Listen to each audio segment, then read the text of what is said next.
What's going on, Drinking Buddies? Brand new podcast coming right at you, but real quick, you know what we got to do first. We got to pay some bills. First and foremost, we are brought to you by the video versions of this podcast. That's right. Experience the madness in full HD at ANWD.net/videos. 99 cents an episode or $6 a month gets you all 109 episodes, unlimited streaming. Check it out today. It helps me a ton when you support the show. Once again, that is at www.anwd.net/videos. Oh, did I mention that there's a nudity and no ads on the video version? That's right, we just get right into it. We are also brought to you this week by my Twitch stream. That's right. Since the pandemic has started, I've been gaming a ton. Come hang out at twitch.tv/MattFandSlayer, gaming a couple times a week, having a ton of fun with it, getting back into the groove. Should be streaming more often for more shenanigans. Come hang out. And if you got Amazon Prime, do me a solid. Throw me that Twitch sub. We are also brought to you by our Amazon affiliate link. If you look in the show description, click on the affiliate link, and it kicks a little bit back to me. Doesn't cost you a dime, just a couple seconds. So click on that affiliate link when you do your Amazon shopping. All right. Let's get this show on the road. My guest this week is comedian Corey Allen Tate, who also happens to be my roommate. We talk drinking, barbecues, and this just goes all over the place. We're back in studio. It gets pretty lit. Learn probably way too much about my roommate's porn viewing habits, but, you know, is what it is. So sit back, relax, pop a cold one, and enjoy, Drinking Buddies.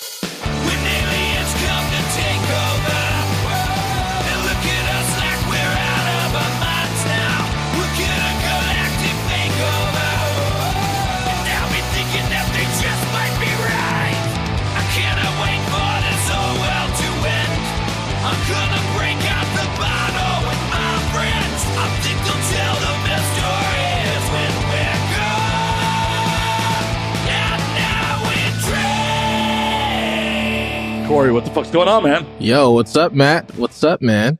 Not much. So, Corey is my new roommate. Yeah. So he got forced to do the fucking podcast.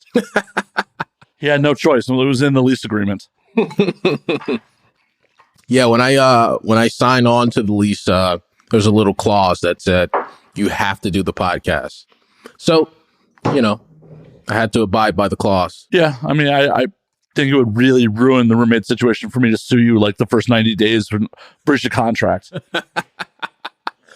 Yeah, that wouldn't be good at all, Matt. Like, it's a 1-year lease, at least 90 days in suing you. It's like, fuck, we got another 9 months of like just awkward stares in the hallway in the kitchen. Very sour energy. That's Well, luckily you did the podcast and it ain't coming to that. Yeah.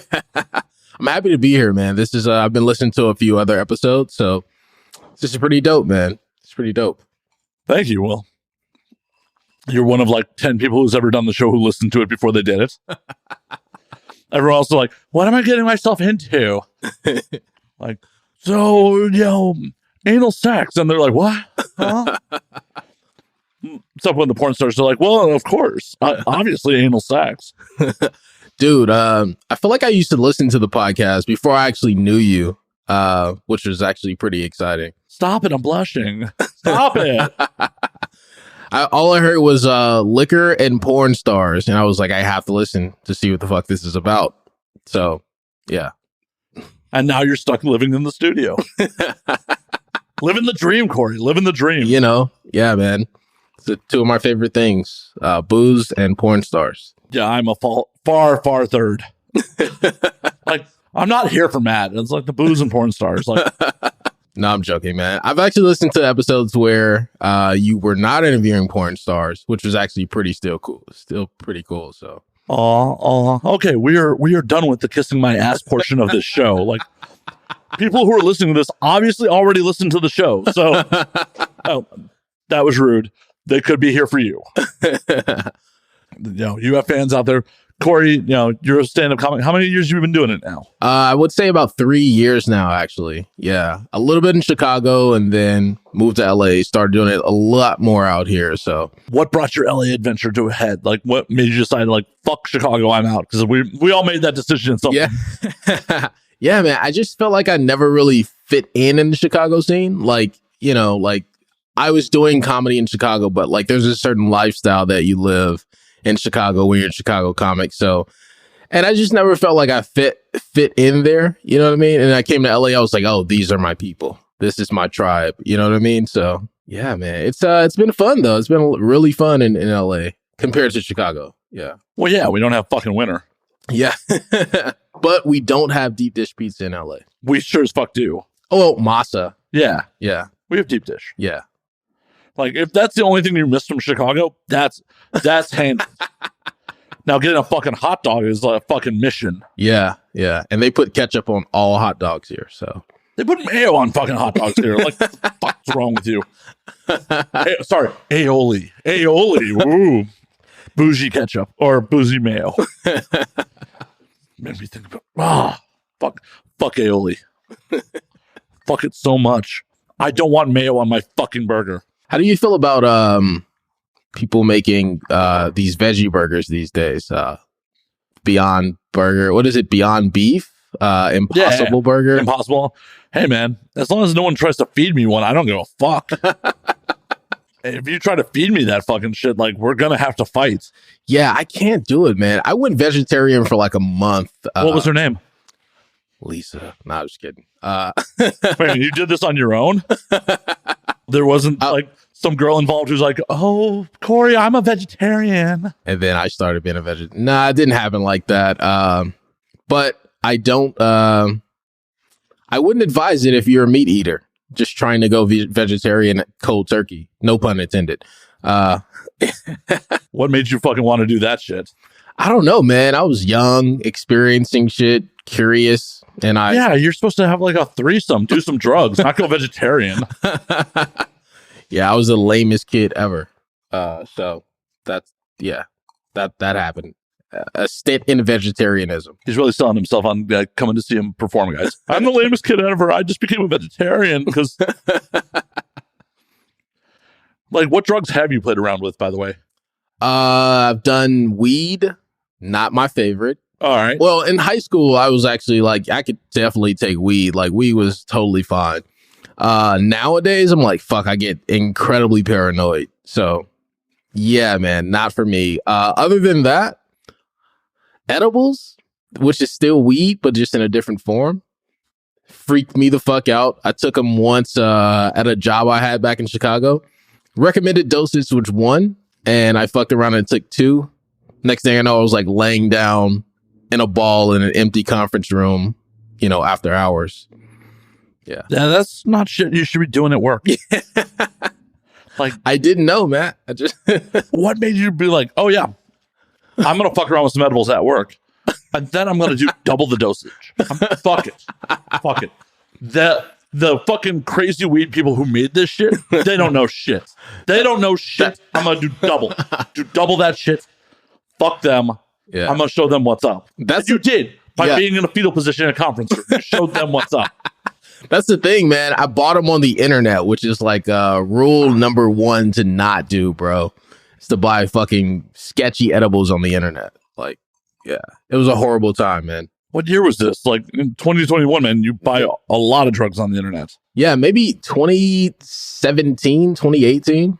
Okay, I've been on the West Coast that long. Like, they were still delivering weed via apps at that point. Yeah, not in Chicago, though. Like, yeah, you had to get that shit on the low. So I went real low to get those fucking edibles. Oh, no. What happened? Yeah, man. I bought them on the internet. They were like $20 and shit. Sketchy ass website, just like always. If you're not in a place with legal weed. So like $20, they sent me like a pack of like 6. Meanwhile, I threw the other 4 out there. After I tried those first 2, and it was a horrible experience, I threw the other 4 the fuck out because Didn't want to have to experience that again. You know, you don't have to eat them if they're around, right? you know that, right? They're not going to crawl into your mouth while you sleep. You could have given them to friends who could have enjoyed them. Dude, that shit was, yeah. Have you done edibles? I have partaken of edibles. My audience has heard the story about me losing a night in Colombia to an edible. Oh my God. I have to know what happened. Well, sorry, audience that's already heard this. Basically, well, we were down in Bogota in 2018. One of my guys smuggled some edibles into the country. Okay. He's like, I test drove them in the States. They're not that strong. I had one of them, and I just, on the couch, like, we should go out. We should go out. Oh, man. We should go out. We should go out. We should go. Oh, fuck. I can't get off this couch. We should go out, though. Yeah, it was fucking miserable. That's horrible, man. That's fucking miserable. I was just like, why did I do this to myself? In the land of cocaine, I decided to like eat an edible. Like, Yeah. no. I mean, not that I did coke while I was down there. Because dudes were trying to sell us coke on the street, and they're just like, American, do a bump, a rail will kill you. It's so fucking pure down there. What kind of edible was it? Like a gummy? Yeah, some sort of gummy. Like Yeah. a gummy ring. Definitely was not a lifesaver. Definitely not a lifesaver. Edibles are not for me, man. Even if I did start, toying around with weed again, I feel like I would probably like do like small bumps of like a bowl or something like that. Yeah, bumps are cocaine, my friend. Oh, okay. My bad, drug people. I would do tiny rips, bong rips. Yeah, that's a little more accurate. That's how fucking lame I am. I have no clue what the fuck the terminology is. So, yeah. How are you a comedian in LA and you're like, I'm going to do bumps of weed? Hey, how does that happen? You talk about, if we talk about drinking, we can talk about getting it in. Drugs, not so much, but drinking, that's my shit right there. All right. As he's drinking Malibu on the rocks. This is a mix of Malibu and vodka. So by the end of this, I'm going to be turned the fuck up. Yeah. Why would you do that to yourself? I just wanted to get lit. I told you, man, when it comes to drinking, that's that's more so my thing. Chicago's a hard drinking town. I'm well aware of. Yeah. What were your 4 a.m. spots? Estelle's. Oh, I know Milwaukee. Estelle's. Yeah. Estelle's was the shit. Back when Emporium was open, which is down the street from Estelle's, great spot. And then after that, Boiler Room. It's oh yeah, that's the Shot in the Pizza joint. I've been there. Yeah. I never went there while I was in Chicago. I went there during an Exotica. Oh wow, dude. Yeah. It's a fun place. It's definitely like the last spot you hit before you go home. Yeah. Well, it's like $5 like shot in a slice of pizza, right? Yeah, it's like they call it a PBR specials, which is a pizza, beer, and a shot of PBJ. Pizza, beer, shot of Jameson. The Chicago staples. Yeah. Even though they serve New York style. Yeah, it's PBR. PBR is the beer, shot of like Jameson and whatever slice of pizza you want. Yeah. When you moved out to LA, like where were you drinking out here? Oh man, I think let's see. Well, when I first moved to LA, it was a lot of just comedy spots, so I would just drink at comedy clubs and shit. And then eventually I started going to like Mohawk Bend and Echo Park. Where else did I go, man? A couple of spots in like Culver City, and then also Highland Park, Blind Barber, which was nice, in Highland Park Bowl. So some of my favorite spots, man. No one warned me a hipster moved in. Fucking, it's just like hipster spot, hipster spot, hipster spot, hipster spot. Yeah. Is Hollywood cool enough for you to live in, man? Maybe not, man. I'll let you know in a couple weeks. And in a couple weeks, he's be like, I'm breaking the lease. I'm out. Not enough girls with big fucking hats. Yeah, man. I need some skinny jeans with Vans, and that's a LA hipster. And girls with just big rimmed fucking hats. Yeah, man. Chicago hipster girls, they just ride bikes and wear fucking beanies and shit. Yeah. And play fucking pinball. Yeah. All play fucking pinball. Dude, like that whole like Milwaukee and Damon area, North Avenue, that's all hipster. Yeah, I've done a fair amount of drinking over there. I've spent some time in the Flatiron. Dude, what's your favorite drinking spots in Chicago? I pretty much ran a gauntlet between Exit, Cobra Lounge, Debonair Social Club, Evil Olive when it still existed. And the only reason I would ever step foot in Evil Olive was because I had friends who bartended there. Okay. And they're like, come on, you don't have to pay cover, cut the fucking line. Like, just fucking miserable, but like free drinks. Oh, that's a great benefit, honestly. I mean, to put up with all the other shit. Exactly. And my drinking was to a point where the bartenders at the other bars knew where I was going to be. Literally, one of my friends popped in on a Friday night trying to find me at Exit. And the bartender at Exit's like, oh, it's 8 o'clock. Matt's at Cobra right now. They knew your schedule? Yeah. He won't be here till after 2. Oh, my God. He might be drinking a lot when. Like, I wasn't dating any of these bartenders. I didn't work at any of these spots. They just knew where I was going to be fucking drinking ass. You were just there. Yeah. A lot. I had the GM of Exit once ask me, like, what do you do for a living? You're closing like 4 or 5 nights a week. I'm like, I do armed security. I start in like an hour and a half after bar close. Dude, I used to take every girl that I took on a date in Chicago to Estelle's. That was like always date number 1. Yeah. How those dates usually go? Most of them went pretty well, man. There was only one weird date that I took to Estelle's, and I should have known because we didn't have chemistry via text. And I was like, all right, let's just see what it's about anyway. Got there. It was worse than the texting chemistry. Oh, no. You got to, like, give me the nitty gritty. Run me through this fucking horrible date. All right. So we met on Tinder, I'm thinking. Tinder or Bumble. I think probably Tinder. So we matched, started, like, talking via text. White girl, black girl. White girl. I was really into white girls back then. And so met this white girl on Tinder. And we would message back and forth on Tinder, traded numbers. The texting chemistry was very much off. Like sometimes she would like not text back or I wouldn't text back. Or sometimes she would weirdly text in German. I was like, what the fuck are you like? I don't know who the fuck you think I am. I'm not that cultured. But I mean, maybe she was assuming you could use Google Translate. Yeah, but that's still, don't make it so hard, you know? Yeah. I don't know about you, man. Google Translate ain't that hard. That's a basic competency test. Like, can you cut and paste words into an app and get a response from it?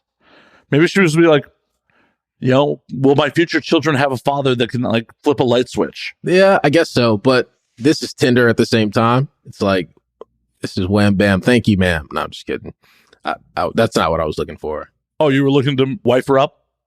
No, I was looking for the wham, bam, thank you, ma'am. So what is the shame about that? Why you're like, oh, no, that's not what it was about. Like 5 seconds later, you walk it back like, yeah, that's what it was about. Like, you got some shame in your game about that shit? Nah, man. But yeah, that was a weird. He's like, I'm not talking about this. My parents may listen to this shit. Nah, man, that was just a weird phase in my life. Oh, yeah. Trying to have sex? That's a weird phase? A lot of it, yeah. How's that a weird phase? Ending up in random ass girls' beds and shit, man. Sounds like good times. I mean, it was pretty fun. I can't lie. So what's so wrong about it? I don't know. I'm just not at that point anymore. Oh, you're trying to wife someone up now? I'm not trying to. That's the thing, man. I'm not trying to wife anybody up. I just tweeted about this. Like, I just stopped dating in LA. Like, I'm good, man. Like, I don't know.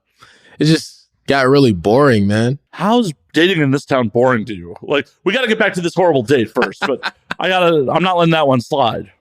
So keep telling me about this horrible date. What happened in person? Well, nothing. Actually, that's the thing. Like, nothing really happened. We went out on a date. We met at Estelle's in Chicago. Probably met her within 5 minutes. You could tell the chemistry was off.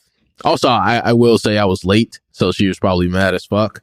So I was late to the date. Showed up. I really didn't greet her when I showed up. I was just like, hey, because I wasn't feeling it. But I went anyway. So what you're trying to tell me is you were like, I'm going for the minimal effort bang here. Yeah. If it works out, cool. If it doesn't, like, I'm already at Estelle's. Yeah, exactly. Yeah, I think that's what happened too. That she was like, hey, I'm gonna go home, and then I just stayed at Estelle's. We've all done that. Yeah.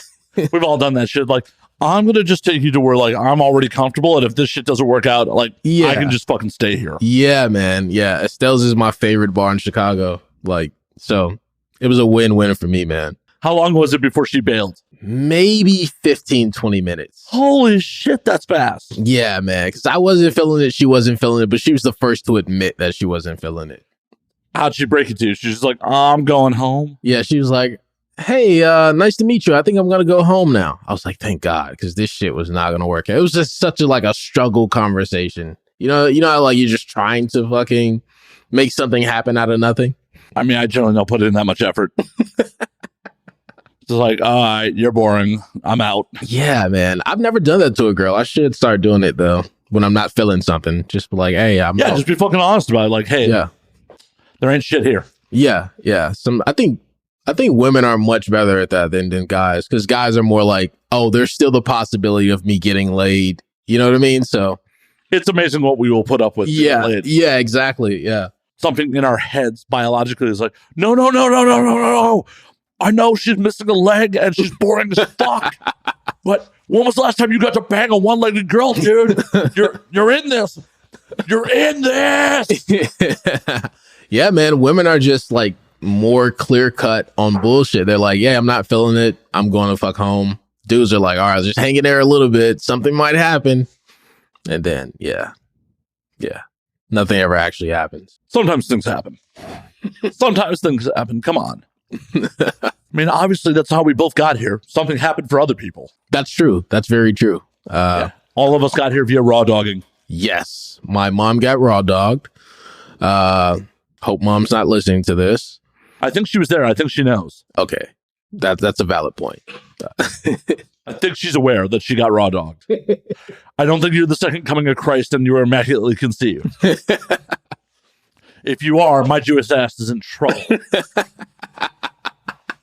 That's funny, man. That's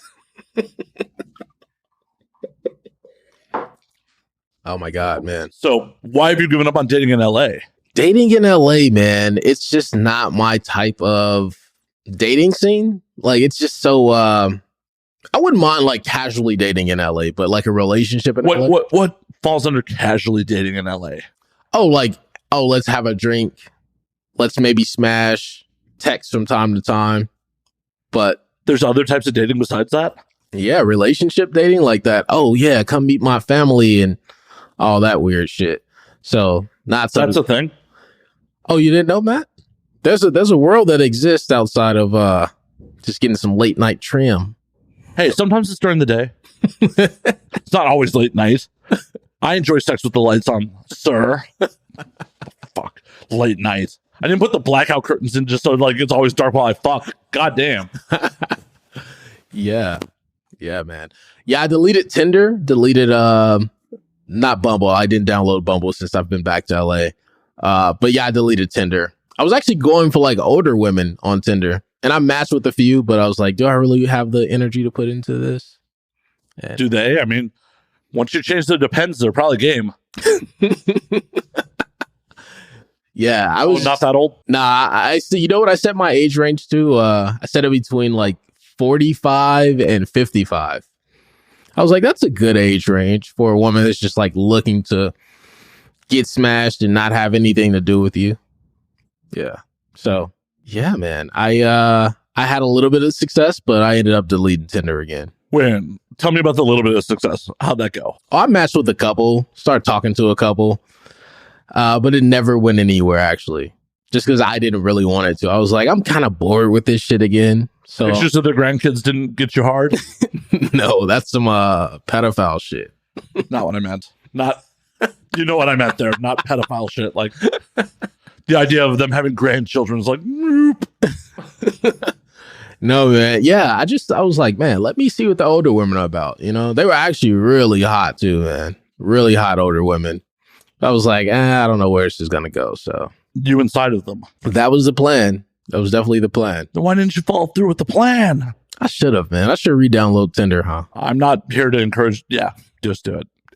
Yeah, just go ahead. Go ahead.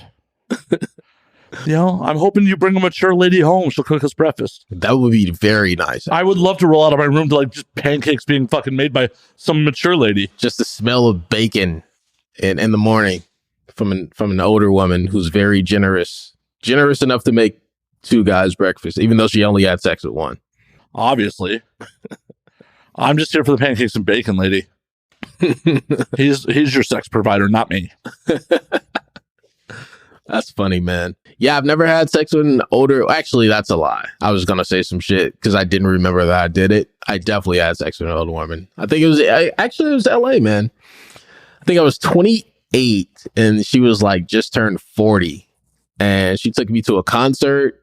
Then back to her hotel room. She slutted me out, so it was a great experience. Can't lie about that, man. That's good times. Why didn't you, get repeat business? Oh, she lives in New York. Yeah. So wait a minute, how'd this come about? Like, are you a male escort on the side? Like, do I not know about this shit? Is that how you're really making your income? Like, you're just in the office all day making calls, like setting up fucking work, business trips, setting up some trim. No, I'm actually, I'm just actually very good on Tinder and Bumble when I want to be. But yeah, I met this girl. Well, she's I should say woman because she's 40. That's a mature term. Yeah, but I think we met on like Tinder or Bumble, one of the two. I want to say Bumble. And we met in LA. She lives in New York. She flies out here for work sometimes. And she took me to a concert at the Echo. Had a good time. Met some of her friends. Went back to her hotel. Did what we do. Slept over. Oh, you slept over? Yeah, man. You cuddle? I don't know. Probably. Yeah. You don't know? It's not that memorable? It was definitely drunk sex for sure. Yeah. And then she hasn't hit you back up since she's been back in town? She tried to. This was like 2 or 3 years ago. She tried to hit me back up. And I don't know, maybe I was busy and I was like, hey, I'm busy or something like that. But she hit me back up and she said, thanks for eating my pussy so well. I'm back in town. Are you available? Oh, look at Corey breaking stereotypes. Hey, I know, man. That's a stereotype that I do not fall into, that black dudes don't eat pussy, because I'm a fantastic pussy eater. You hear that, ladies of a certain age? He'll eat that puss. Dude, it's one of my favorite things to do, man. I always aim to please with the tongue on the clitoris. So why do you think that stereotype came about? Like, I always... Yeah. I don't know, man. I mean, I did have friends growing up who would be like, no, I don't eat pussy. But that was like 6th or 7th grade. And now I'm sure that they probably do eat pussy. Yeah, that's 6th or 7th grade. They were happy to see a pussy. Like, yeah. So they probably weren't hip to the game yet. But also there's some grown guys that don't eat pussy. I had this girl tell me that she dated a guy who didn't eat pussy, and that's why she left him, because he didn't eat pussy. I was like, man, got to learn how to eat it, man. Right? You got to preheat the oven before you stick the meat in. Yeah, man. It's a game-winning shot every time. Yeah. I mean, I know some girls that aren't super into it, but they still appreciate the effort. Yeah, man. I think, like, if you dated a girl who didn't give blowjobs, would you be like, I'm not really into her that much? I'd be okay. Like, for me, like, if your mouth goes on my dick, I'm going to want to fuck about 45 seconds later. Good point. Like, good point. So if you don't suck me off, I'm like, as long as we're fucking still, I'm okay. I've had a couple girls like, but I wanted to have your load in my mouth. I want to suck. I'm like, no. Like, if your mouth goes on my cock, I'm going to want to fuck. Like, if you're not down to fuck tonight, please don't suck my dick. Oh, wow. Okay. That's it's different. I think everybody's sexual preference is different. Like, if a girl sucked me off, I'd be like, okay, cool. We did it. We don't need the fuck. That's how a lot of girls are too. Like, if you eat them out, they're gonna want you to fuck them. A lot of girls are like that. Yeah, a lot of people are like, hey, stimulating my genitals with your mouth is fun and all, but actual sex is better. Yeah, like, let me get some of that sausage. That's how they feel. Or let me get some more of whatever is going on. Like, I don't know. Like, the amount of mouths I've actually finished in are pretty low over the years. Yeah, I would say so. Same for me, man. Yeah. I didn't really get into getting head till about 2 or 3 years ago. Like, it was always something that I liked, but it was never something that I wanted to finish doing. You know what I mean? Like, now I can be like, oh yeah, I'll finish this way. So what you're saying is you got lazy when you got old. Got it. Yeah, man. I think that all the porn that I save in X videos and X Hamster is all blowjob porn. I just said you were my roommate on the air, and now you're like, yeah, stealing porn. Stealing porn. Like, I have a reputation to maintain, sir. Like, this household pays for pornography. But wait, I meant X videos Red, so I pay a membership for my site. So okay, Yeah. Good save. Yeah. Yeah, I definitely think we should pay a fair fee for people's work, you know? I agree. Yeah. I wholeheartedly agree. Blowjobs for me just never like really fucking Never did much for you. I mean, they're great. Don't get me wrong. If like anyone wants to wrap their mouth around my cock, cool. Just be aware that like I'm going to want to fuck very quickly thereafter. Gotcha. Yeah, man. I think it also, you know what? It depends on the type of blowjob also. If it's like one of those dry, boring blowjobs, it's like, But if it's like one of those like sloppy blowjobs, that's like the greatest shit ever. With a little bit of handwork also, like, oh my God. It's the best, man. There's nothing wrong with it. It's a great appetizer. Yeah. It's a great fucking appetizer. But I just want to like, okay, now sex.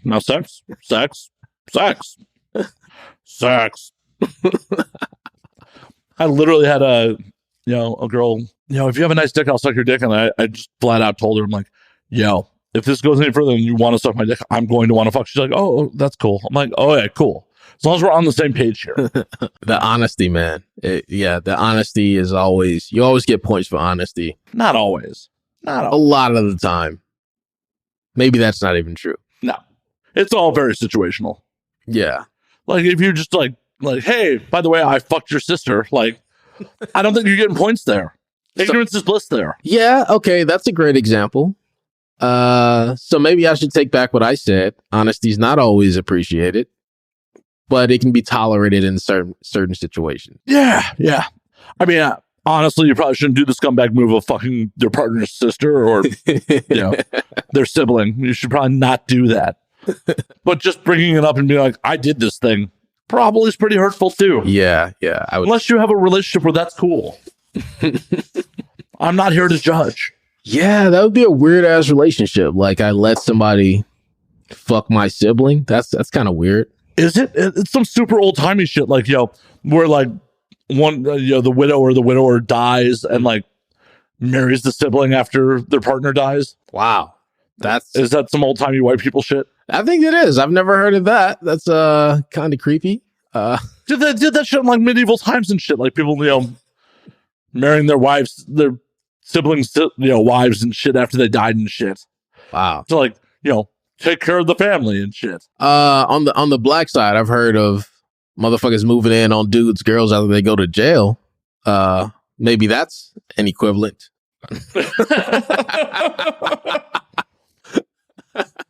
That's a rough play, especially if dude's getting out at some point. Yeah. You might want to. He probably isn't afraid to go back in. Yeah, he just got out, so yeah.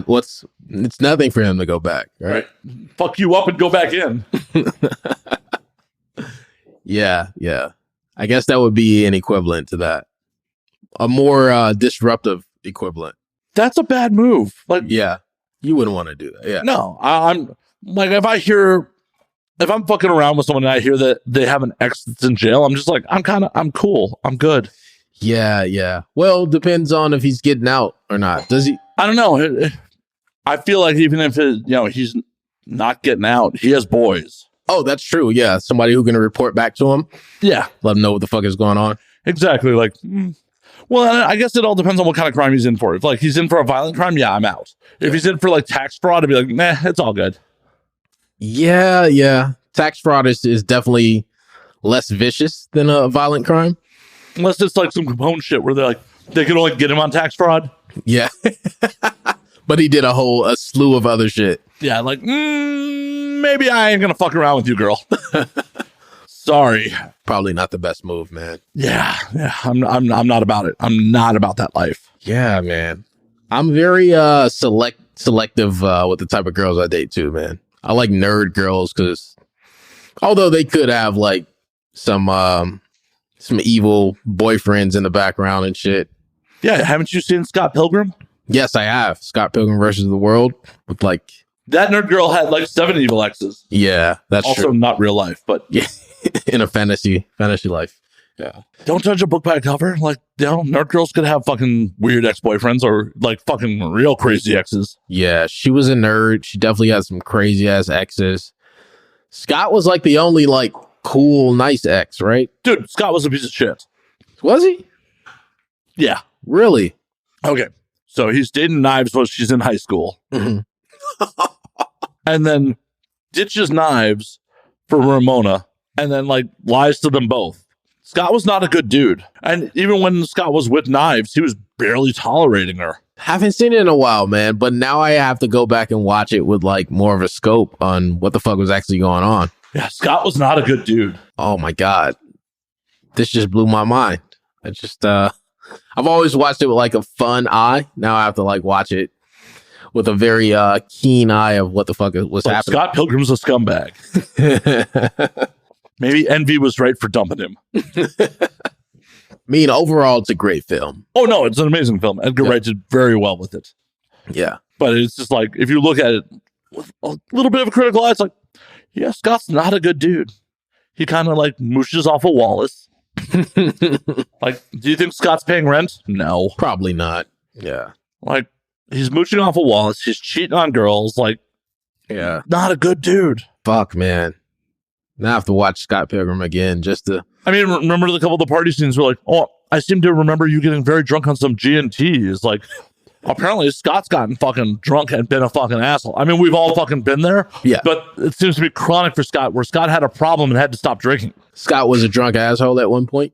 Scott was a drunk asshole. So there's a backstory. Yeah. Scott was a drunk asshole, dating a high school girl and treating her like shit. And like, poor Knives later on in life is going to probably shit on some dudes because of how Scott treated her. That's always the path, right? That's always the the effect that happens. Well, that's human nature. Like, your experiences in your past always color your future. Yeah, that's true. So like, why would Knives fucking trust dudes after dating Scott? It's a very valid point. She'll probably be an asshole herself after dating Scott, just because, you know, she's been fucked over. Yeah, she just got fucked over. She got punched in the face by the basis of fucking, the Clash of Demon Head. Like, Knives is going to have a ton of trust issues. I adore your band, and then their bassist hit them in the head. Hit her in the head, them. Man, I'm starting to realize how terrible people were having in this movie. Like, it's a great movie, but now I'm like, fuck. Now I feel sad for some of the characters and shit. And they're all Canadians. Like, how did all these Canadians get so fucking mean? They're breaking stereotypes up there too. Shit. That's true. Yeah. That's very true. Canadians always have this reputation to keep up of being nice, but I've met some angry, mean Canadians in real life. What happened? A couple of work calls and just mean as shit, like right off the bat. Like, man, y'all supposed to be nice as shit, and just turned out to be assholes. Important life lesson. There are assholes everywhere. It's part of the human existence. There are fucking assholes fucking everywhere. True. And everybody's an asshole sometimes, right? Oh, yeah. Yeah. There's an old saying among my group of friends I used to drink with pretty regularly. Everyone takes a turn being the asshole. Yeah, I agree, man. I agree. Everybody has a little bit. I was talking to this one comedian like years ago. I don't remember his name. Couldn't tell you what he looked like. But we were at an open mic and shit. And he said this one thing that like stuck with me. He's like, everybody has a little bit of asshole in them. It's about what did he say? Something like it's about when you choose to display it or how much of an asshole you are. Something along those lines. I was like, that's so fucking true that everybody has a little bit of asshole in them. It's true. Yeah, absolutely true. Well, because at the end of the day, like in most cases, I don't think people realize they're being an asshole. They just like, they are putting their wants and needs ahead of everybody else's. Yeah. Without any consideration of like those around them. Yeah, I think sometimes when people are assholes, they don't want to be an asshole. No one's the villain in their own story. Right. Everybody's a hero. Everybody else outside of them is the villain and shit. Like nobody tells you what they did, basically, when they're retelling the story. Oh, yeah. That's the problem with people's lack of fucking self-awareness. Like, yeah, I can definitely tell some stories where I was the asshole. Like, in retrospect, like, oh no, I was the asshole here. Yeah, I think we all can, man. We all have those stories where it's like, yeah, I was being a fucking jerk. I was being an asshole, man. Yeah, but some people never realize that shit. They never do. Or some people do, and they just continue being an asshole. It's like, this is who I am. That's right, motherfucker. I'm a bet. Fuck you, bro. Yeah, man. But I want to circle back. I want to circle back to you and the older ladies. Oh, the older ladies. Okay, what do you want to know? Like, when did the older ladies things come into the picture? Like, when did you decide, like, oh man, I want to date geriatric? Like, are you a drug addict and I don't know? You just want to steal their pills? Like, what's going on? No, if you want to steal a woman's pills, you date younger women. They're into that kind of shit, right? Like Molly and all kinds of. Well, I mean, it depends on what kind of pills you're stealing. Like, if you want Adderall, yeah, you date younger. If you need some Lipitor and you don't have fucking health insurance, you date older. Yeah, then you date older. It's pretty great. I got heart problems. But yeah, older women. Dude, I've been into older women since I was like, no joke, like 6th grade, bro. I had this one English teacher named Miss Sherman, white lady, big titties. I was like, yo, man, like, and man, she was like my crush in like 6th grade. And then every year after that, it'd just be like older women and shit. Is Miss Sherman in jail now? Did you fuck her? I hope she's not in jail. I wish I could have. Nah, I'm just kidding. Yeah. That shit's wild. Like, I don't remember a single fucking attractive teacher when I went to. Yeah, man. Just imagine this like blonde, milfy looking white lady with this short blonde hair and shit. It really shaped, like what I was like into like in the younger days, man. It was a weird kind of. I was also watching like HBO Real Sex back then and shit. It was just a weird time, man. I was probably like watching shit I had no business watching. I mean, we all were. Like, I'm old enough to like, parents will go to sleep and you try to throw on like Playboy or Spice and like see a blurry titty. Yeah, like you had to like pay close attention just to see that one titty. Yeah, it's just like, okay, have it on recall so we could like jump back to MTV or HBO or some shit. And just look for the blurry titty. Yeah, man. That was always fun. Just waiting for that titty to pop up. It was always like 10 seconds and that shit would disappear. You got to wait like 3 more minutes for that shit to pop back up. Kids these days will never know trying to, jerk it to a blurry titty. Yeah, they got it easy, man. They can just go on their phone and just pull up some tits real quick. I mean, they can pull up some full-on sex. Yeah, they can pull up more than that. I can pull up anal gape if they want, if they're into that. Like, you're 18 and you're like, I want to see some anal gape. It's wild to me to think like, oh, hey, youngins these days are just exposed to whatever. Yeah. Like, there's no easing into it. They're just like, oh, yeah. I've seen anal gape, like, with the fucking gloves and, like... Yeah, man. They literally have everything at their hands these days, man. Back in my day, like, you got some nudie mags. You could see some, like, softcore... Yeah. I didn't really see hardcore pornography until I guess I was in like high school when I like someone like stole one of their parents' tapes and like I saw some hardcore porn from the 70s and like shit was wild because like big bushes, fucking mustache. None of these girls were like in shape. They all had little bellies and fupas and shit like that. It's just like, I mean, it was kind of hot on one hand. It's like, I'm pretty sure if I was of age, I could fuck any of these girls. Yeah, that's what it looked like. That you could just fuck any of them. Like, none of you are out of my league. Yeah, man. I remember the first porn I used to watch was HBO was the Real Sex. And then I got old enough to buy my own porn.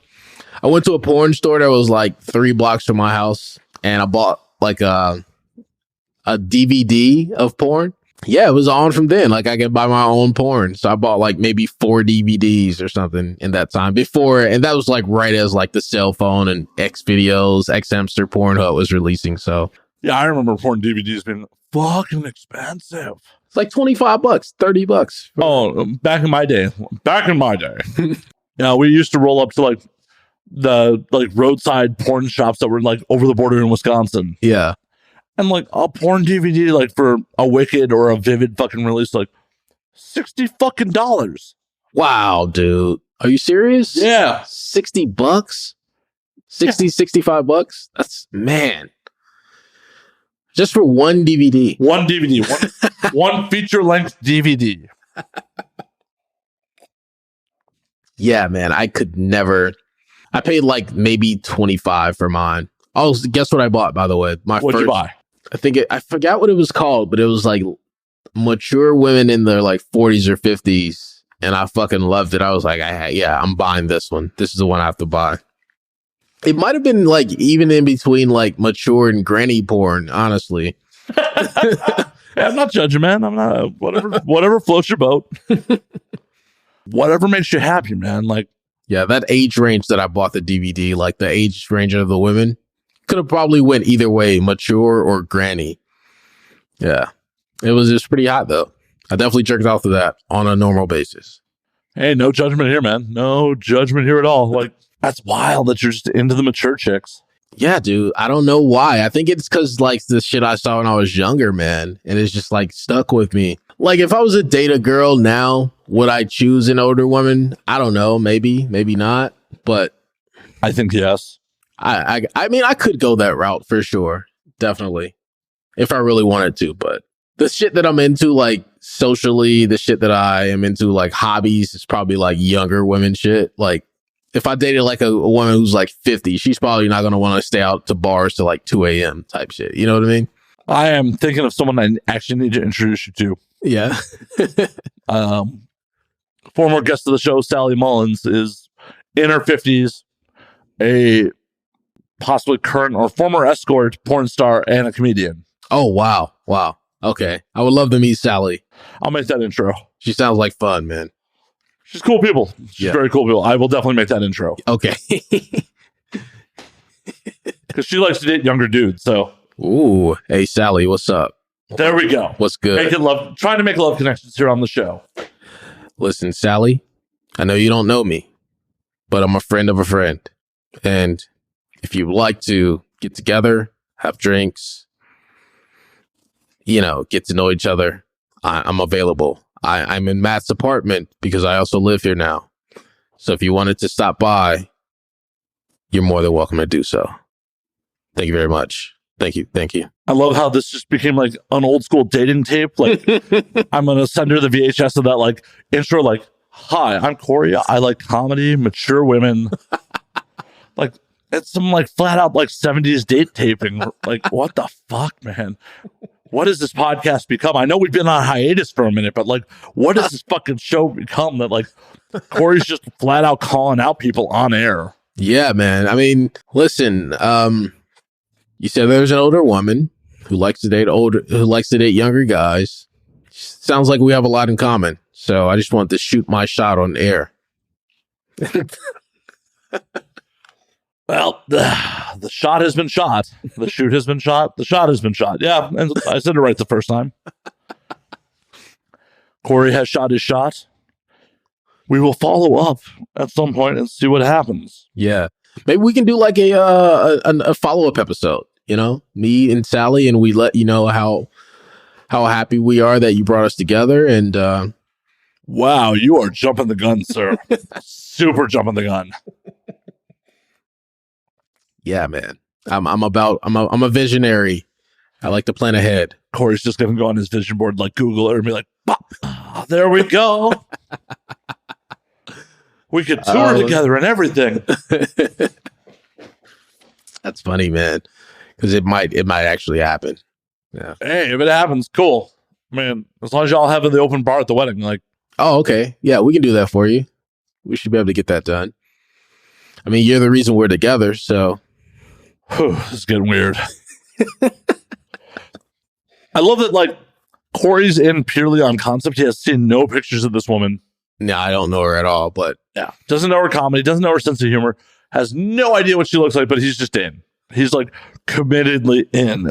It's pretty impressive. Yeah, I'm on board, man. I mean, let's get it done, Sally. Holy shit. Also, for the listeners out there, go check out Sally's comedy special, Sleazy Does It, on Amazon Prime, free of charge. I'm gonna check that out tonight. I gotta support my girl. Oh, this is getting weird. Getting fucking weird in here, man. Oh man, I'm half tempted to text her and be like, so this is my new roommate. He wants to be involved with you?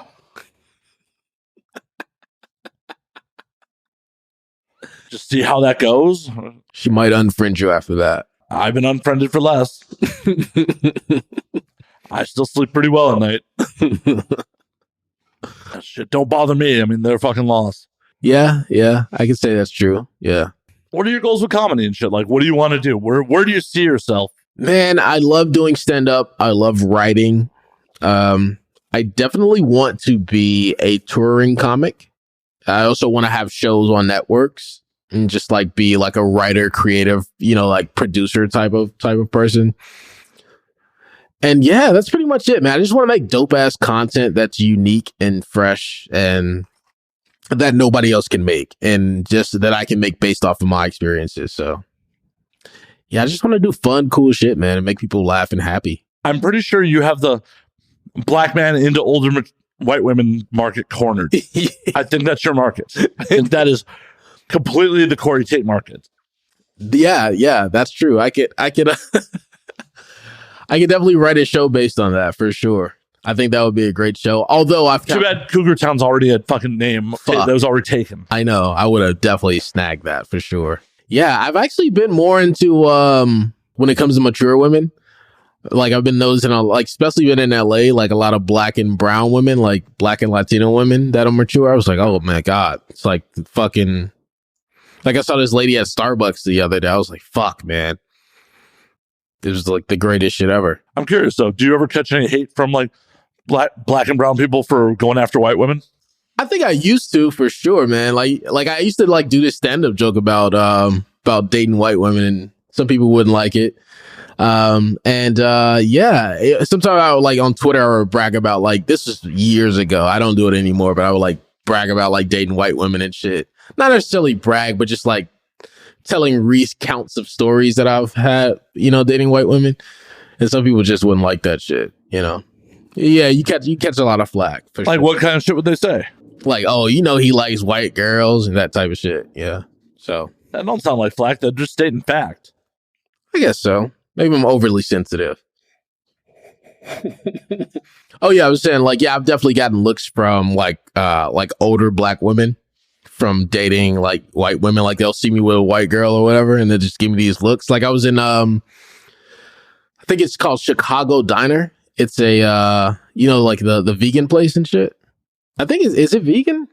I don't remember. But anyway, I was there and I was with a white girl. And we were leaving out, this old black woman was just like staring me down like, this nigga with this fucking white girl. So that was like 2016. That was years ago, but I've definitely gotten the looks before. It's not cool.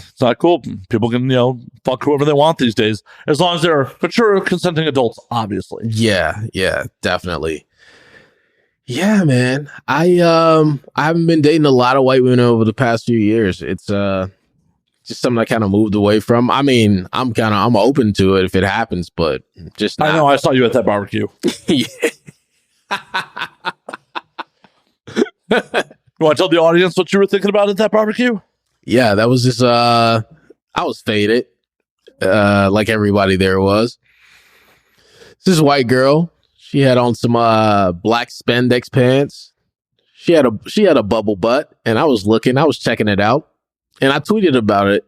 I deleted it now, but I tweeted about it. Why would you delete that? Why? I woke up and I was like, maybe I shouldn't say this type of shit. But I was like, hey, I'm at this barbecue and I'm faded, and this white girl's ass is looking delicious. And yeah, I woke up the next day. I was sober. I was like, all right, let me check. I mean, that was a statement of fact. It was a fact, though. Right. So why are you ashamed of facts? I shouldn't have deleted that tweet. No, you shouldn't have. And now it's awkward if you repost it. Yeah, because it's past the 4th now. And you're far from faded. And I'm far from faded. See, you had honest comedy there, and you're like, I'm afraid to be honest on the internet. No, I usually never delete shit from Twitter. That's like literally like my notepad is Twitter with joke premises and shit. Yeah, you delete that one? Like that ain't shit. It's like once in a blue moon, I'll delete some shit. Like, all right, maybe that was a bad angle. It's a good premise, but it was a bad angle, So I usually don't delete shit, but I deleted that one. I should have kept it because it was an honest thought. Yeah. Yeah, it's not like you like called her out by name or like Yeah, it was like, oh, I'm gonna go grab this white girl ass, y'all. I ain't say no shit like that. It was just Right. It was just like, yeah, this white girl. I mean, it was looking delicious though. I was like, yo, I don't really date white girls like that no more, but she's like tempting me to go holler right now. You should have. You should have gone and hollered. I should have. Yeah, I definitely should have. What was stopping you? It wasn't really that kind of party. Like everything is very casual. You saw the vibe. It was like very casual and chill and shit. I got digits at that party, so I don't know what you're talking about. Oh, yeah, you did, bro. Yeah, you did get digits at that party. Fuck. Always be closing. ABC. God, I sound like a giant douchebag saying that shit. Like, it wasn't like I'm like, oh yeah, I'm gonna just like, oh hey, met a cool person at the party, got her phone number. Like, it wasn't like, oh yeah, I'm fronting. I am fronting like an idiot. Like, no, it was a good party. It was a good party. It was good, man. It was a fun party for sure. Yeah, it was. You know what was cool about that party is like you met so many people from different backgrounds and shit, like different professions, I should say. That was really cool. Like, you know, you were there, you're a podcaster guy, met some people who are, you know, in music and shit, and then there was some like nice looking ladies there, which was cool. That were also in music. So I don't know, man. It was a cool party. I really enjoyed that. It was my first party in LA since I've been back to LA. So yeah, no, it was definitely a good time. Happy to fucking do it. I should have hollered at that white girl, man. You should have hollered at that white girl. I should have hollered at that white girl. I mean, I can tell you who she is on Instagram, and you can always do the DM slide. It'd be creepy at this point. It's like, hey, I mean, it depends on your approach. Hey, remember we were at that barbecue about 3 weeks ago? I was the only black guy in a yellow shirt. I was the only black guy, period. Do you remember me or not? And I tweeted about your ass. And then I was ashamed to tweet about your ass, so I deleted it. Here I am. What up? Yeah, it has to be in the moment. It can't be like some afterwards type shit. I mean, it was technically only 5 days ago. Yeah. If you act now, it's not that creepy. For $19.99, if you act now, you might be smashing some white ass. That I could go for. You know what, man? I've been jerking out to some interracial porn lately, and I usually don't. I used to a lot. Now I don't. But sometimes, you know, a white girl will catch my eye, and I'm like, I gotta go jerk off to somebody who looks similar. Hey, I'm not mad at it. Like, you know, whatever makes you happy, man. Like, it's gonna be awkward if, you know, I bring someone over who's like, oh, jerked off to you. Nah, that's creepy. To do that shit in person, that's so creepy. Yeah, you generally don't want to jerk off in front of people in person. It's non-consensually not good. Not approved. You know what, though? When I do meet women who are sex workers in person, I'm like, I'm just so like chill and shit, and I'm not like overbearing because they probably get that shit so much. I'm also kind of a shy person. I know I'm a comic, but like I'm a shy person sometimes. So that would never be like the case where I'm like, hey, on some creepy shit. So I'm more like, hey, how's it going? Hi, how are you? I know your profession, but I'm not going to say anything. So you looking forward to get back up on stage? Oh my God, dude. I can't wait, man. Going to probably go do some shows at Fourth Wall pretty soon. And I'm stoked, man. I got a lot of new shit. I was actually sitting on the patio writing some jokes the other day. Pretty happy about it, man. Just to do some new shit and, you know, get those laughs again, man. Like those instant laughs. Like nothing's better than that, you know? Am I going to end up in your material? No. That's one rule I have. I don't really talk about family, friends. I'll talk about girls I've dated for sure. I'll mention friends sometimes, but like it's never anything too harsh, like, you know. Oh, I got thick skin. I don't care. Just builds on the infamy, whatever. No, man. I think a lot of my new material is going to be shit that I wrote like just throughout like the past 6 months or something. Like a lot of shit that I wrote in my notebook or in my voice notes. It's going to be a lot of that type of shit. What is a lot of your material going to be about? Like, you know.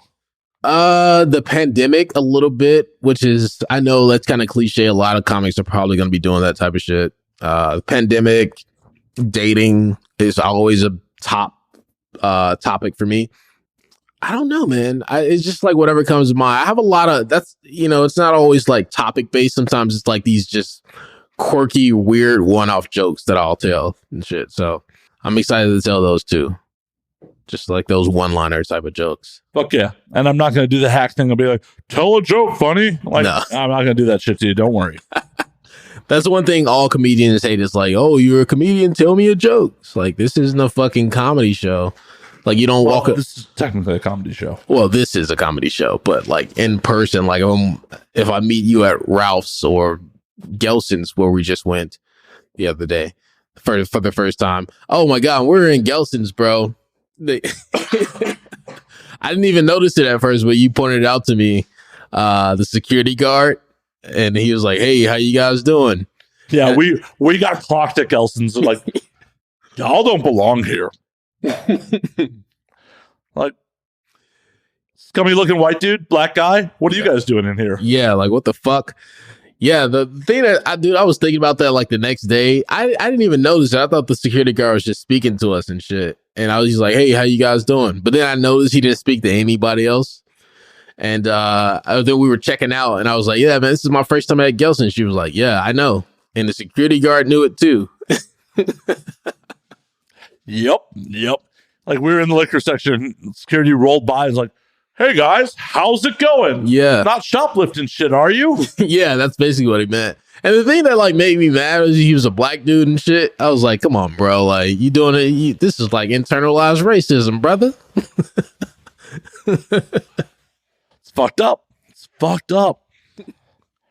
Like, either it was internalized like black on black racism, or he's an anti-Semite. It's either one or the other. One of the two. He could have been anti-black or anti-Jew. You just don't know, because it was both of us together.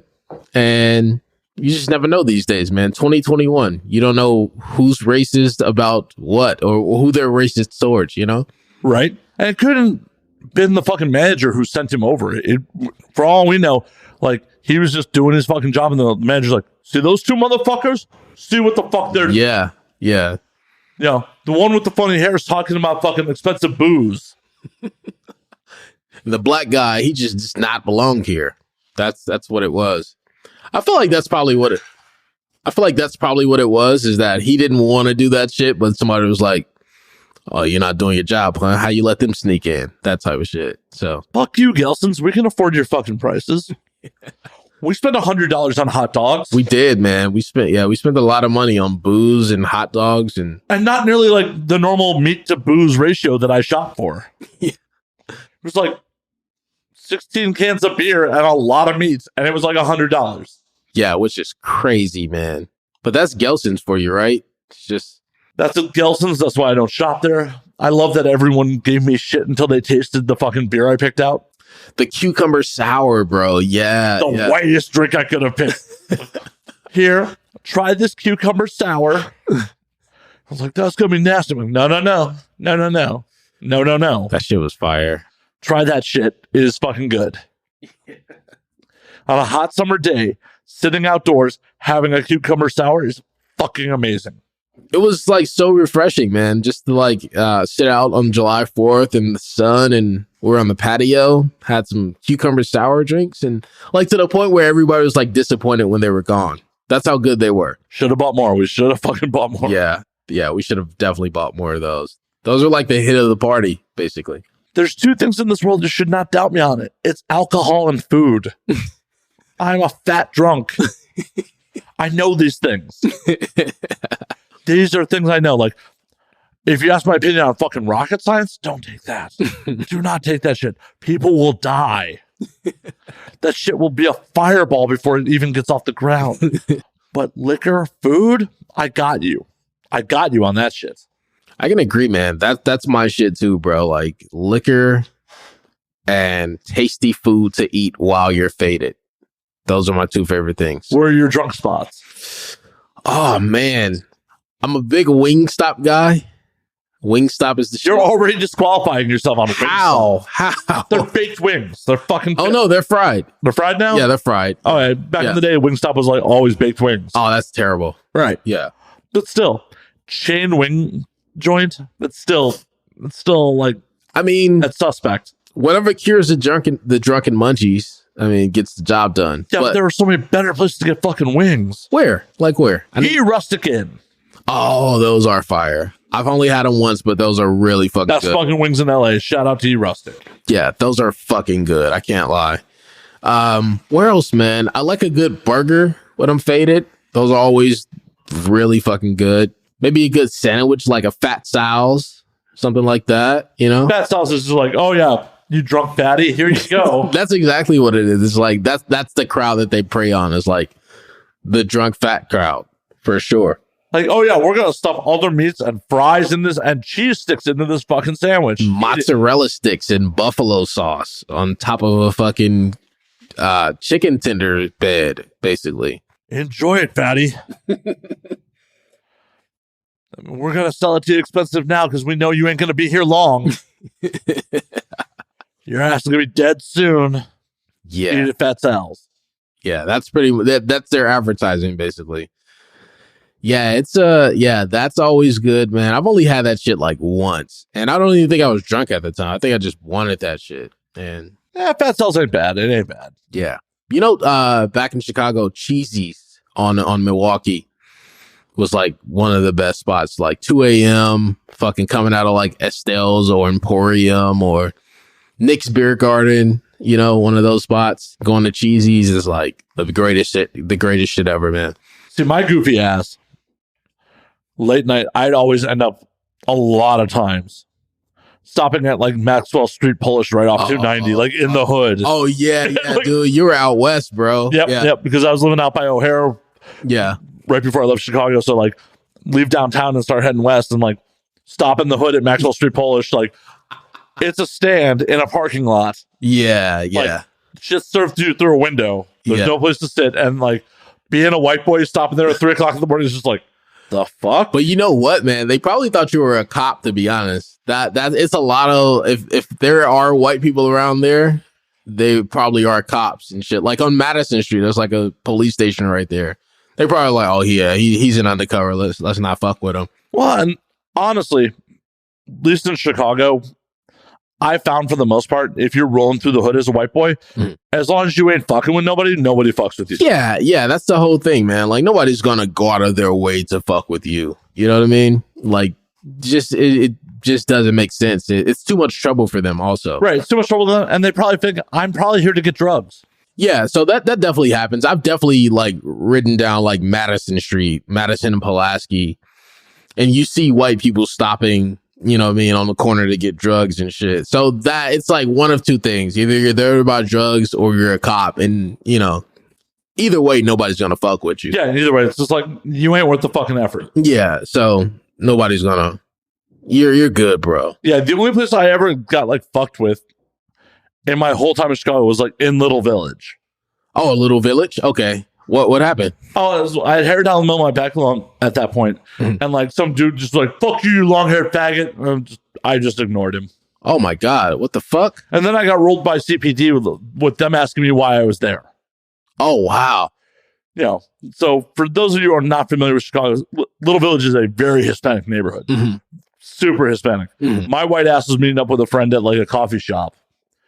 And CPD rolled me and like wanted to see if I had like tagging shit on me. They thought like I had to be an artist or some shit to be in that neighborhood. Because it just didn't fit. The profile didn't fit. It's like, you know, if I'm in fucking deep in Naperville or a fucking Aurora or any of these places, like, what the fuck are you doing here? Like that. I mean, there's black people who live in these areas, but like, you're more of a sore thumb in those areas, you know? Well, yeah, I was also in like a leather jacket, hair down the middle of my back, like. Oh, you look like you were probably tagging some shit. And I mean, that's what they thought. I'm like, nope, I can't tag for shit. Yeah. I got no artistic talent. Sorry, officer. Sorry to disappoint you. No collar today. But yeah, they put me on the hood. Like, oh, they really went. They really rolled me. Holy shit, man! Wow. Why the fuck are you guys stopping me? Like, what are you doing here? I'm like, going to get coffee with my guy. Yeah. What time was it? About like fucking 3 o'clock in the afternoon. Oh, that's crazy then, bro. I'm thinking it's like late at night and like you're like, you know, it's dark out and shit. But now this is also like 2007 Mhm. Oh, this was back in the day. Okay. Yeah. Yeah. Dude, Little Village was pretty fucking rough at that point. Yeah. It's a lot of areas in Chicago that used to be really, even like Wicker Park used to be, kind of rough. And yeah, when I started hanging in Wicker in the 90s, my dad's like, whoa, what are you doing going into that neighborhood? Yeah. I'm like, it's fine. I'm going to an art gallery. It's different now, man. Even like Pilsen is becoming like super gentrified and shit. And Chicago's just like ever changing, man. More and more pushing lower income families out of fucking neighborhoods. Yeah, that's usually how it goes. Like the Austin Oak Park area on the west side, like that's become super gentrified. Well, it's wild to me. Like the Oak Park border was always kind of hoodie, like because Oak Park's so fucking nice. Yeah. Like, how do you have the hood right next to like Franklin Lloyd Wright houses and shit? That's super fascinating to me, man. Like Austin Oak Park, it's like, so if you're not from Chicago, like the Austin area is like kind of hood and shit, and then Oak Park area is like super nice. It's like night and day basically, but they're like right on this border, like Madison Street. What's another like main street, like fucking Roosevelt, I would say. Just these main streets that connect like the hood and the nice area. Like Cicero and shit like that. Cicero. Yeah. It's just so wild to see, man. Like even Madison Street. So you can take Madison Street down. Like you're starting at Oak Park, really nice. And then you're going to ride through the west side, which is like fucked up. And then you get downtown. It's really nice again. So it's kind of crazy to see, man. I mean, but the West Loop used to be fucking no man's land. So. Oh, yeah. West Loop. And now it's like a really poppin' area. It's so fucking weird. Last time I was in town, like I went and popped in at Goose Island over by Cobra. Mm-hmm. You know where Cobra Lounge is, right? Yeah. Like Fulton and fucking Ashland. Yeah. I popped in at Goose Island. I want to just walk over to Cobra. She's like, you sure you want to do that? I'm like, yeah, I'm fine. She's like, shit gets a little rough around here. I'm like, all right, I think I'll be all right. Yeah. I mean, I'm obviously fine. Yeah, you're fine. Yeah. Yeah, but she was just warning you that shit could pop off. It's like, I'm from here. I've always known how shitty this area is. Yeah, man. But I also look like I don't have any fucking money. One of the best things in life is to look like a white dude with no money. Because people are just like, well, this ain't worth fucking robbing him over. And just going to fucking draw attention. You know what? You know what's crazy, man, is that there are a lot of white dudes who look like they don't have money, but they actually do have money. And when a black dude has money, everybody knows it. It's just like the total difference, man. It's just like a rich black dude is like chains, dope ass cars, cool outfits, all the Jordans, and it's like rich white dudes who live in San Diego who wears like sandals and fucking shorts every day. And you don't know how much money he has, but he's rich as fuck, though. Why do you think that is? I think a lot of that is those black people not coming from anything, like growing up. You know what I mean? It's like, oh, I didn't have this shit. Now I can afford it. I'm going to let everybody know. And probably those white people are just like, oh, we always had this and we never really gave a fuck about, the newest Jordans and shit like that. So we don't need to show it off, So it's just like a continued pattern. I don't know. I mean, I didn't really come from shit. And generally when I have a little bit of money in my pocket, it's never been on flashy fucking things. Yeah, exactly. Except for maybe gear, but yeah, exactly. But that's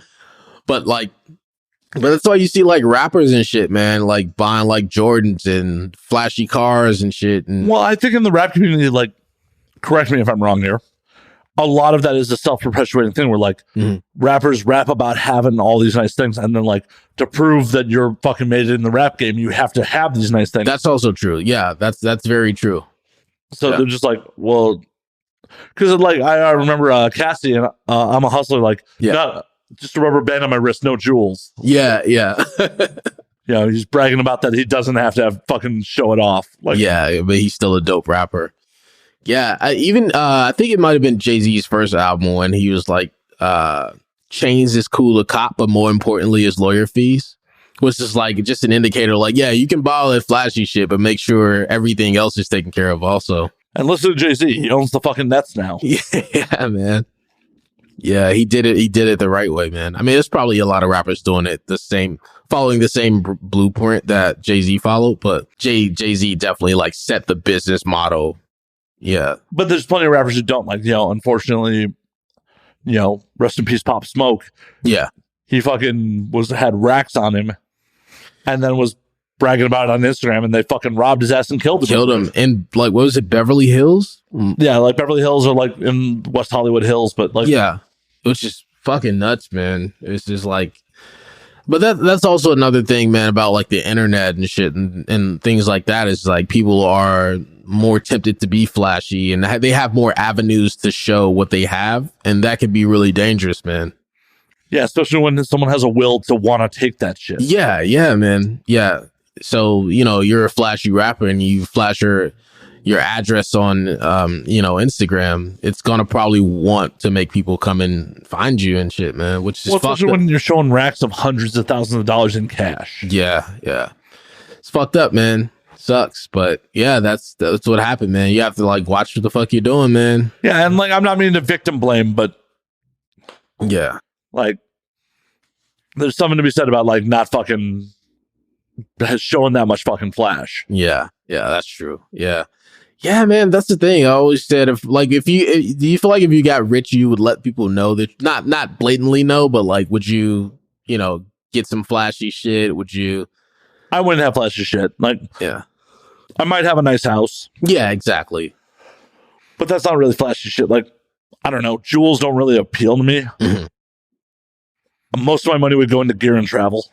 Yeah, exactly, man. That's how I feel. I'm like, I don't want anybody to know that I have this shit. Like, especially being like, a young black dude and shit. I'm like, I don't want anybody to know I have this shit, man. Like, it's just Well, for me, it's not even like showing people or not showing people about me having this shit. It was just like, those aren't the things that are important to me in life. Yeah, I can see that.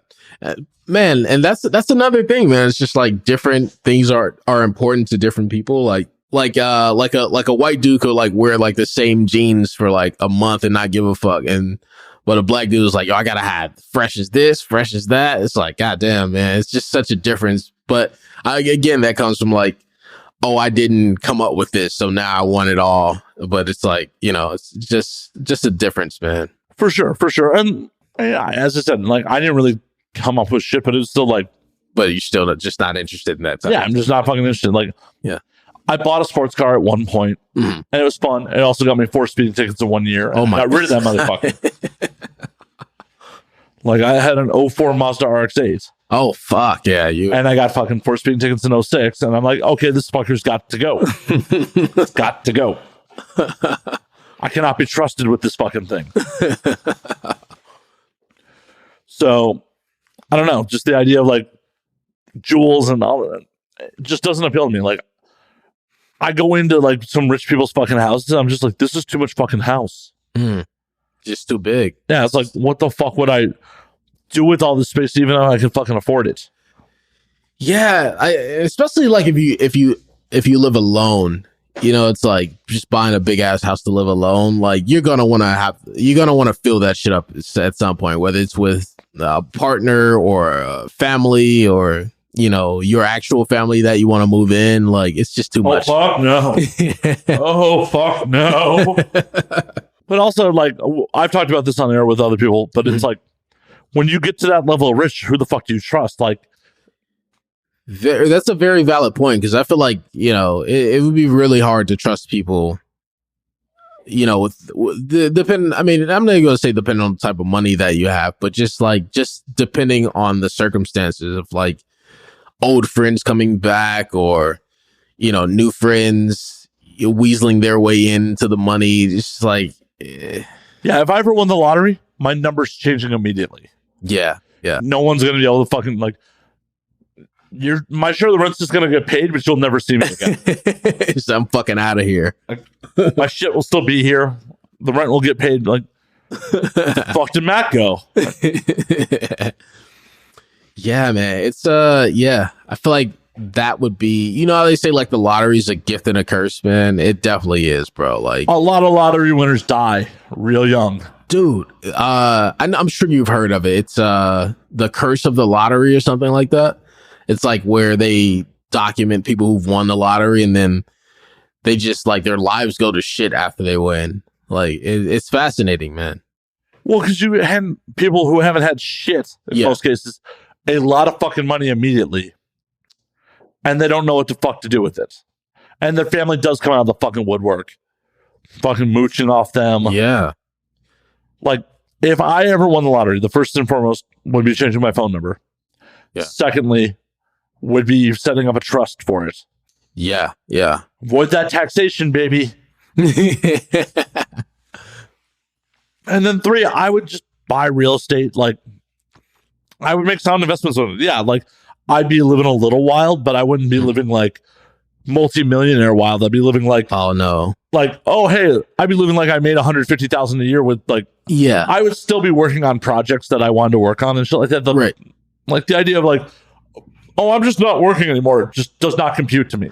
Yeah, I could never. I don't think I would do that either, man. Like just retiring or like just not doing anything, because that shit'll get really boring. I think if anything, that type of money would just give you more free time and flexibility to do what you actually love doing. 100%, and that's how you should handle it. But you still should be working on shit you want to work on. Yeah, yeah. Like, pretty sure I would like quit my job and like start like writing and directing movies and like putting together like a stand-up tour and maybe a production company, you know, things like that. But I'd still be working on some shit that I love and I'm passionate about, you know?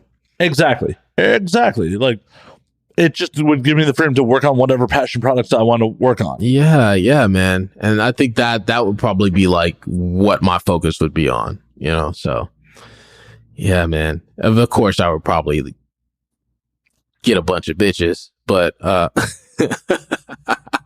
ain't nothing wrong with it. Ain't nothing wrong with it at all. But yeah, it's just the people who are just like come from fucking nothing and have no fucking plan, like when that shit, yeah, of course they fucking die. Yeah. I mean, man, you come from nothing. Let's say $100 million lands in your lap and you had nothing your whole life. Not to say you didn't have like the basic like meals and clothes and things like that, but like, you know, you were struggling with bills and living check to check and shit. Yeah, exactly. And $100 million, like you would fucking probably lose your mind, like in the worst way. It's like nobody can tell you shit anymore, and you know everybody's like coming to you for money, so like you kind of like run shit, and yeah, man, it would be nuts, man. Yeah, fuck that shit. Fuck that shit. Yeah, man. And that's the worst situation is like, okay, I can't afford to help you out, but like, should I help you out?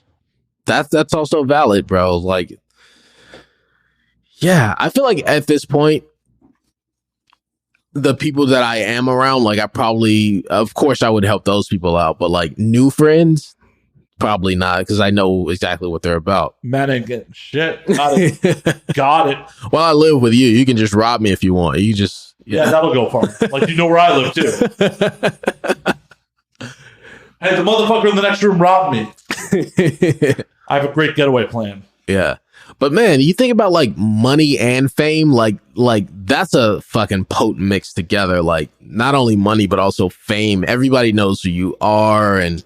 They can Google, of course it might not be accurate, but they can Google your net worth, and you know what I mean? What's wild is like when Rogan lived in LA, he would just roll into the Comedy Store, shit like that. Post Spotify deal, like my guys in Austin are like, Rogan rolls with a security detail now. Wow. In Austin? Yeah. I mean, I get it. Like, it's a very publicized $100 million deal. Right. Yeah. But it's just like, wow. Like, I don't know if I would ever want to reach a level where like I gotta have someone with me at all times to like, yeah, just to like have your back and make sure nobody's doing any weird shit and you know trying to kidnap you and hold you for ransom type shit. And, exactly. Like, yeah, fucking weird. Yeah, man. I definitely used to see Rogan come to the store like by himself and shit, and you know now I can only imagine $100 million Spotify deal. Everybody knows and shit. And so yeah, just you got to protect yourself, man. No, I get why he's doing it. It's just like I'm not sure I'd want to live that way.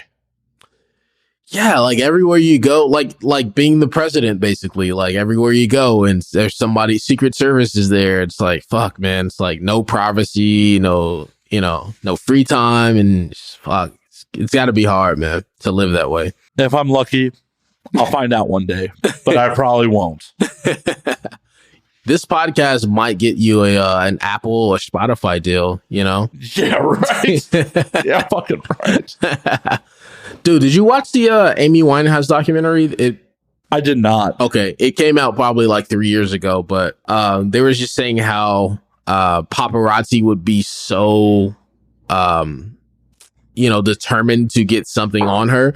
Like they would have like maids and shit sneak in and like plant cameras in like her room and shit like that. It's like, fuck, man, like to live like that, bro, to not be able to trust anybody, it would be tough, man. Especially with her substance abuse problems. Yeah, man. So, that would probably drive her more to, it probably did drive her more towards, substance abuse and shit.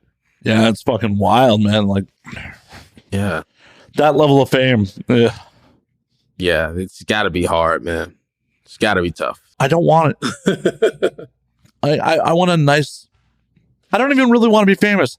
I want to just make enough money to like live comfortably doing something I don't hate is my goal. Yeah. That's my goal too, man. It's like, do I care about becoming a famous comic? No, I don't give a fuck. Like, do I want to make money from doing the shit that I love and then put that back into doing more things that I love? Yeah, that's the goal, man. Yeah, fuck fame, dude. That shit'll ruin your life. 100%. But hey, Corey, I got a stream I got to jump on in like 10 minutes. So cool. We got to wrap this motherfucker up. Yeah. I'm going to call last call. Where can they find you on the things, man? Man, I am on Twitter at Corey Allen Tate, COR. Oh, fuck. I'm so drunk. I forgot my name. I think that's a first. I think that's a fucking first. Yeah, you can find me on Twitter. It's at Corey Allen Tate, CoreyAllenTate. I'm also on Instagram at Corey's Coffee Shop. So it's Corey's with an S, Coffee Shop. So that's where you can find me on the web, man. Check Corey out. If you're in LA, catch some of Corey's sets. Yes. If you come by to do the podcast, he'll probably be around. But as always, you can find me at Matt_Slayer on Twitter, Matt Slayer on Instagram, Matt F. Slayer on Facebook, twitch.tv/Matt F. Slayer, which I have to do in about 10 minutes. You can find the podcast at And Now We Drink on Twitter, and Now We Drink _ on Instagram. We're coming back at you. 2021 is going to be an epic fucking year for the show. We're back to in person. Fuck this remote bullshit. We're getting drunk. We're getting wild. We're going to travel. So drink up, motherfuckers, and I will see you next week.